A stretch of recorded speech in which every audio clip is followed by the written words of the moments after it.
What's going on, you guys? I love new ships and you love new ships too, so I want to talk about hopefully a ship that maybe we'll get to see some more of soon, and hopefully that will make its way into tabletop gaming as well. And it's this ship that's behind Tarkin from Star Wars Rebels. It may not be so clear to everybody because it wasn't really prominently featured. It was kind of just in the background, but it's none other than the Venator class Star Destroyer, and it's the first time we've really seen one under the Empire in canon. Now, they were in the books and stuff, but I mean seen like on screen in a modern media format other than a book.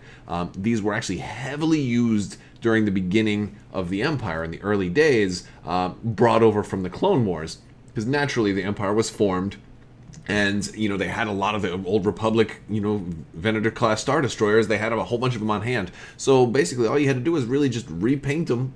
And I don't know why they wanted to take the red off, but I guess you wanted to stick with the Imperial regime, to mark the end of the Old Republic and mark the beginning of the Empire. Well, these are actually pretty big. I think if they were to show up in like a lot of modern tabletop games, they would potentially be a medium ship in something like Star Wars Armada. Probably be too big for something like X-Wing, but I'd love to see a lot more of the early Empire stuff. And this is a great example because these were widely used for a long time. They're in numerous books, and we've seen one on Star Wars Rebels, although it was kind of in the background.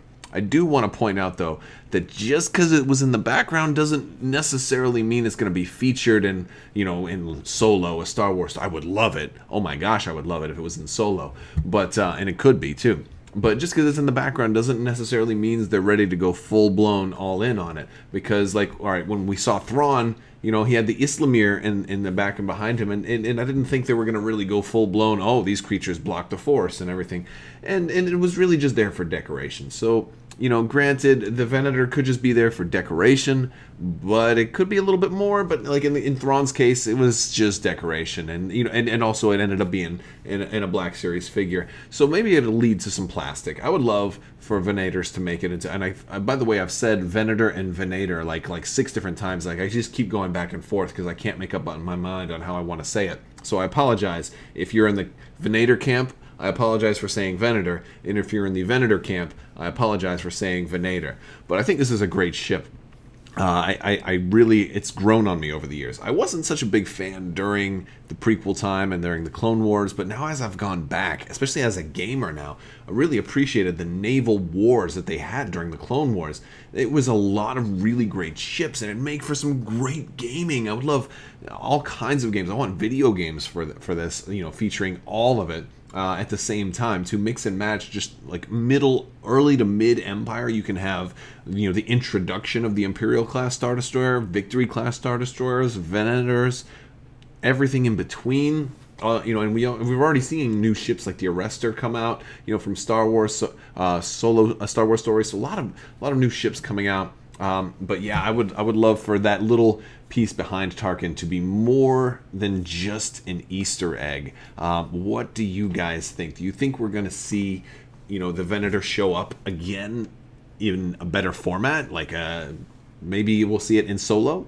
Or do you think there's the chance that we could go back and see a ship like this in some of the early forming of the Empire, whatever takes place after after Episode 9 is done and they start making these other trilogies?